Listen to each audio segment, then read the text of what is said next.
Greetings, ladies and gentlemen. This is your captain speaking, Debbie Buyaki. Welcome aboard.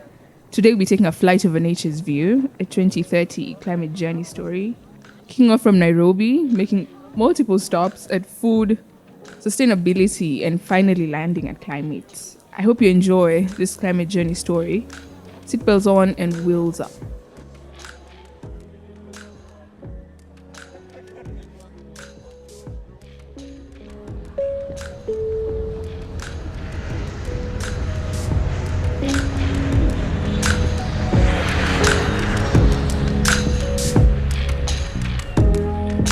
Disclaimer, this is to tell you why my embarrassment is actually premium, because my guest today is from the aviation industry.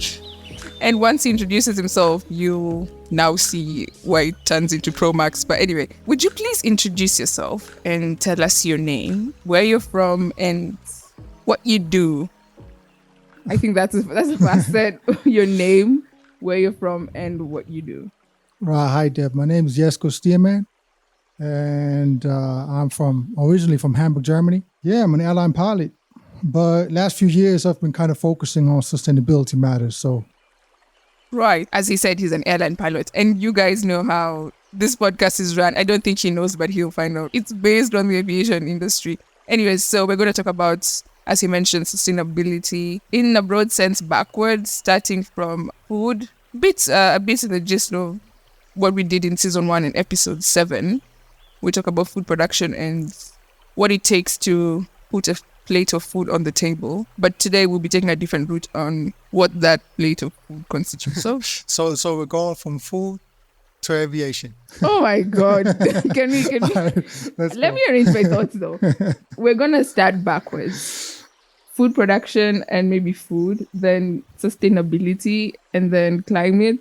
If you want to throw in aviation, we can just do a little bit about it.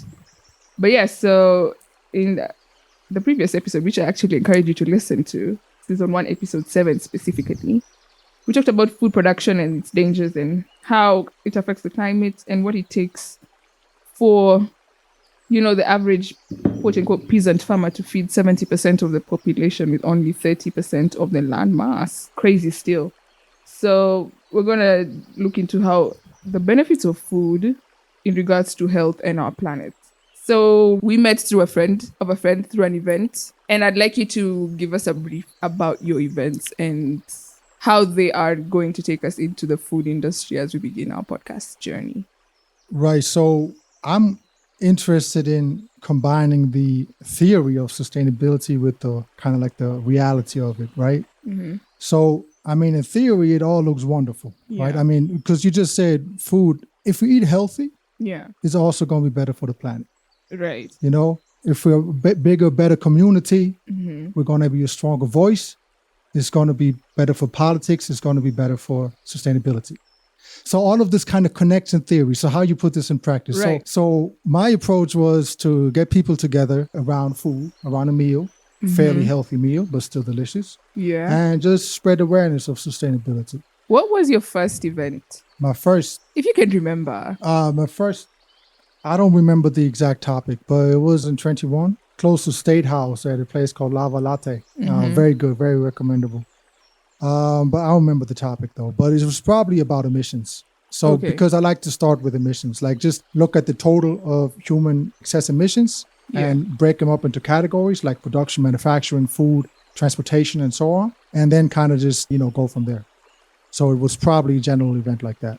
All right. So the big takeaway from that section is the healthier we eat, the healthier for our planet. It's a win-win and it's great on theory. But when it comes to practicality is where the challenge comes in. So I think we should get right into it. When you talk about good food, what do you mean? Okay, well, you're going to go under fire for this though, but give it a shot. What I mean by good food, sustainability, it works on every level.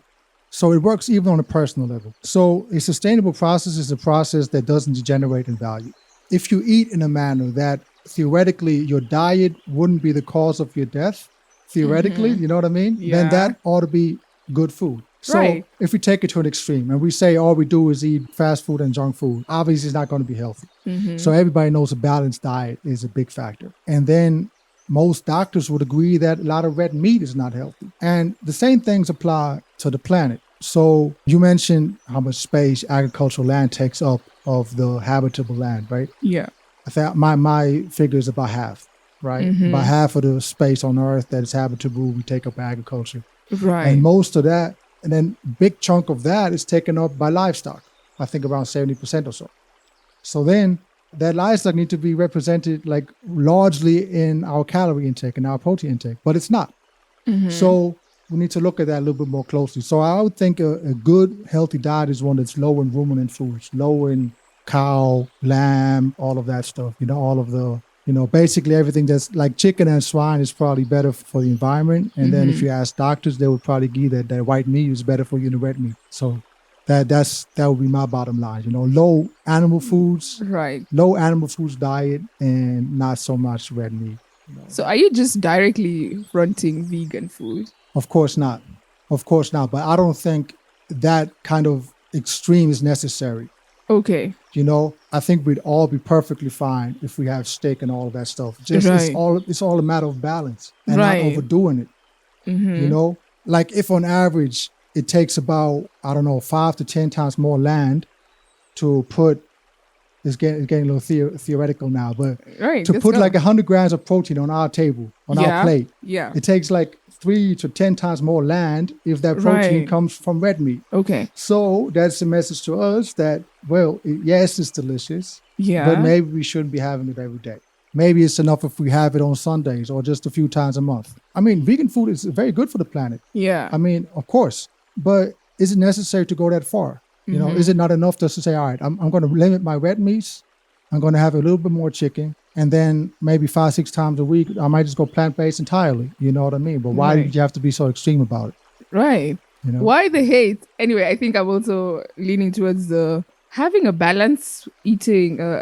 We're not completely fronting that you should stop with your red meats and stuff, just a little bit of balance. Anyways, I think last week I was speaking with my friend from Australia and we were talking about how the large-scale manufacturing or processing rather is a word of red meat. And I watched a video previously before talking to her about how they process chicken on large scale and they eat like 2 million chickens. I don't know if that's the word a week. So I was actually just intrigued to see how they process 2 million per week. But we gotta be careful. That's a different matter. Really? So, well, I think so. So, I mean, first there's sustainability and how can humans continue living on this planet in a manner that we can thrive. And then there's animal welfare concerns and probably maybe personal health concerns. Right. So from an animal welfare perspective, it's a no-brainer. Veganism is better. You know what I mean? It's a no-brainer from an animal health perspective. Right. But I would think it's not advisable to just mix it all into one bowl and then because it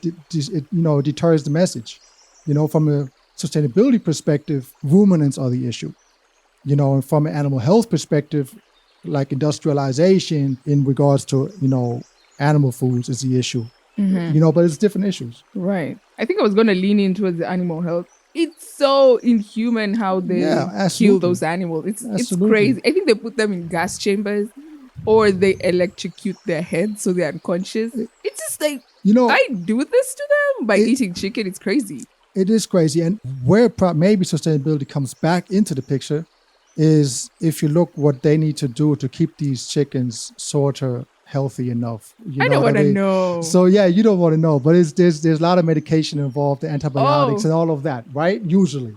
So just to keep them, because the spaces they live in is just way too tight for it's not a natural environment. So to keep I did not know that. So that then might have an effect on our health. But there's a big might and it's a big if, and it's not going to be generally valid. But, that's where when our health might be affected by the circumstances under which these animals are treated. So that then, if you really want to like dramatize that situation, you might say, right, if our health is affected, then our species is affected. But that's a far shot. I think it's a lot clearer to just say animal welfare is one thing, sustainability is another thing. It's easier. I'm traumatized. But hey, we're still looking into food and what a healthy plate of food looks like. But now moving into sustainability, in regards to food, not only in its production, but its consumption and after. I think in one of the episodes as well, I was fronting for the end use of food that's not gonna be eaten to be made into compost manures and stuff like that. So what do you have to say about the after you've eaten, the end use of that? You know, the plastic that comes with deliverables. Right. Just what's the sustainability of healthy food even after you've eaten? Sustainability would mean that everything is sort of a cycle, a circle, right? So if we keep having a lot of food waste, like if we keep wasting as much food as we do, that cannot be sustainable because that food needs to be produced. Water is being used as it is. So now you're mentioning using that waste, right? So that is, of course, the second best avenue then. So really? Well, once there is always going to be some waste. So now we got to consider how are we using that waste. Okay. So now if that waste is used for biofuels or something like that, is somewhat put back into the cycle. That's the way to go. And with plastics and packaging it's the same issue. Like first of all, we got to minimize it because all the plastic that we need needs to be produced. Yeah. And that consumes energy. So, but then once the plastic is here, we got to find a way to reuse it. And obviously single-use plastics is not the way to go here. So everything that can be reused, put back into the cycle, you know, recycling, true recycling, where something can be reused at the same level of design. That is the way to go, you know.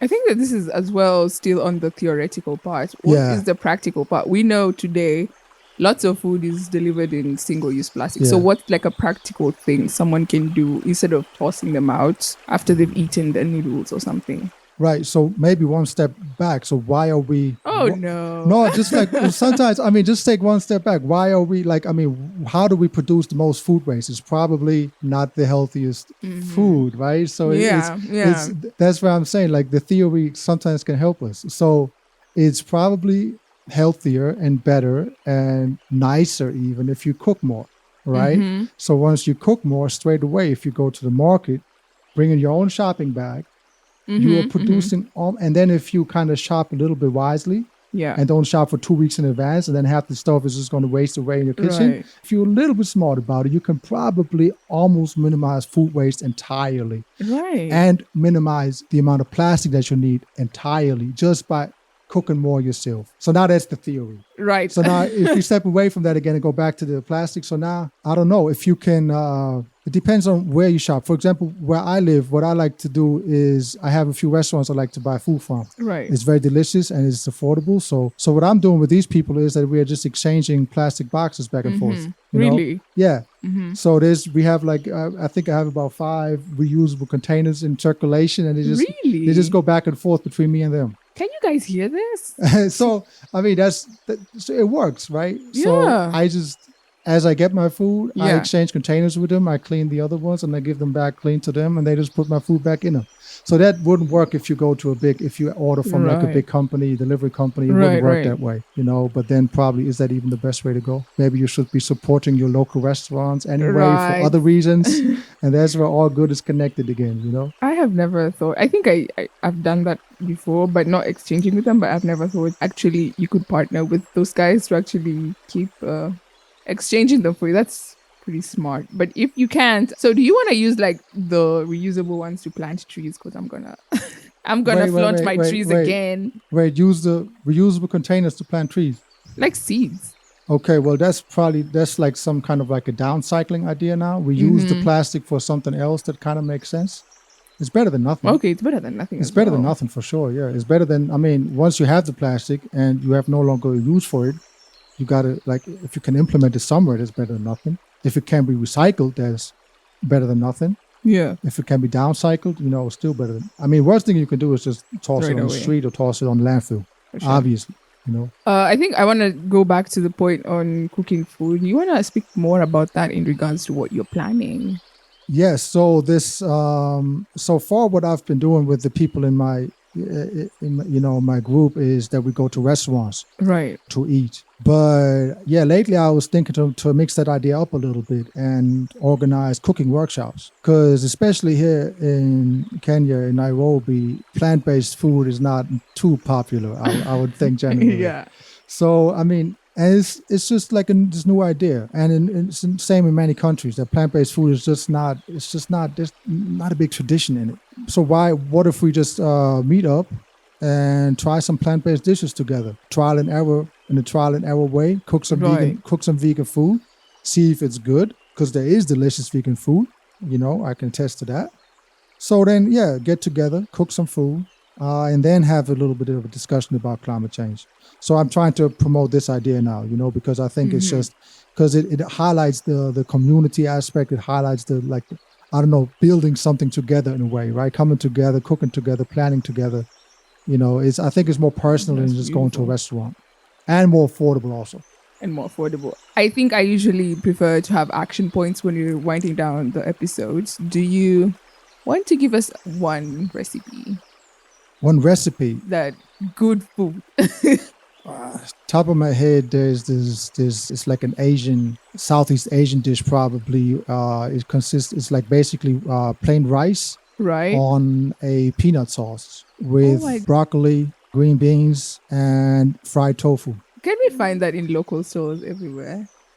Yeah, see, that's the issue. So now in my event, in this event, I want to promote African food. Right. So I want to find African chefs that can give us, because I'm not a professional chef, and I don't think that should be necessary. I want to promote African food because we're in Africa, right? Yeah. So this dish is not African, but that's the thing also with all this vegan stuff, is that it's not going to be traditionally home in too many countries anyway. So it requires a bit of yes, we can find regional dishes, but it also requires a bit of let me be open to something new also. Okay.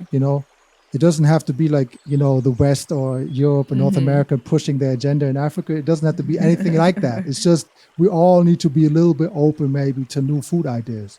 So this dish I was just mentioning with the peanut sauce, it is so delicious. It's very, very simple to make.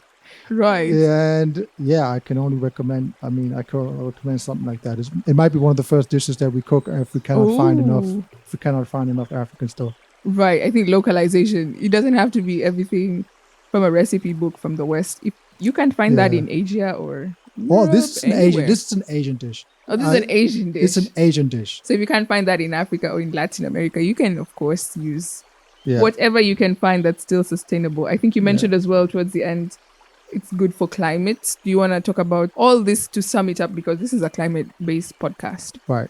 How does, at the end of the day, not necessarily saying vegan food, but good food, which of course includes the red meats and white meats, just in limits, how does good food at the end of the day contribute to good climate, I guess? Right. So maybe we should go a little bit spiritual on this, right? So if we consume good food, right? Yeah. We put good fuel in our body. We put good fuel in our system. So that might change our entire outlook of the day, of us, confidence on all of that. It's related. If we put garbage in ourselves, maybe only subconsciously, but it's probably going to have an effect. So if we cook for ourselves, clean, good food that is nutritionally high in value and still delicious, and even ideally if we cook with others, have the communal aspect, that is all great things. Right. So now how does that relate to health? Well, the beauty is that we can look at what's best for the environment, and it loosely relates to what's best for us personally as well. So we can use it as a bit of a compass, So if the sustainability agenda sort of suggests that we should have a diet low in ruminant foods, and if the same agenda sort of suggests that, eating out or ordering in all the time and, all that junk food and all of that isn't so good from a waste perspective, then okay, there's another hint. You know what I mean? So then, so maybe to sum it up, good food is high plant-based food. I wouldn't go as far as going vegan because I think it's just too delicious to eat meat sometimes. There's just too much delicious meat to give it up entirely. I don't think that's necessary. But so high animal food diet, low junk food diet, low, try to avoid a bit of waste on the go. I think if we just all do that a little bit more, we're going to be on a great path forward. Right. So I think in all sense, it points to eating healthier being a bonus, or rather it comes with lots of benefits on the side, be it to the animals itself in their health and stuff like that, to the environment and the land they take up and the water. it takes to process all these red meats to our health as human beings in terms of the diseases and the life quality we get from eating better food and good food at the end of the day. Everything is pointing right if we decide to eat properly. And properly being such let me not say invested, but good decisions food would be a benefit not only to us but to the ecosystem and to animals and species around us. I don't know if we still could sneak in the aviation part that we started on. Why did you switch? Why do you want to talk about sustainability and food now? It's not really a switch. It's more like a complementation or something I added to me. Because aviation has an extremely tough path going forward. You can summarize like this. For transportation, the heavier and longer an object needs to go, the harder it'll be to make it go green. Really? Well, that's generally true, because if you have a semi-truck that needs to go 1,000 miles, right? If you want to power that truck with batteries or something that can be green, then there's not going to be much room left for cargo, so it doesn't work. And in aviation, it's a similar story. If you long-haul aviation, those big planes that got to go halfway or mostly, most around the world, to make them green. Anyway, long story short, to make aviation green, it's a tough road forward, but it's possible.